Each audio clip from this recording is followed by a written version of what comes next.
In addition to infill, wall thickness and layer height also play a key role in print strength. Wall thickness can be adjusted under the Strength tab and Walls.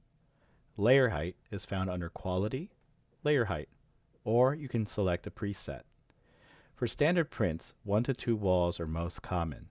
Medium strength prints typically use 3 to 4 walls, while 5 or more create stronger prints. Keep in mind that thicker walls increase print time, as walls are printed at a lower speed for precision. Using a larger nozzle in your printer can offer wider walls that provide strength with less loops. Layer height also affects strength. Taller, thicker layers improve durability but may reduce surface detail.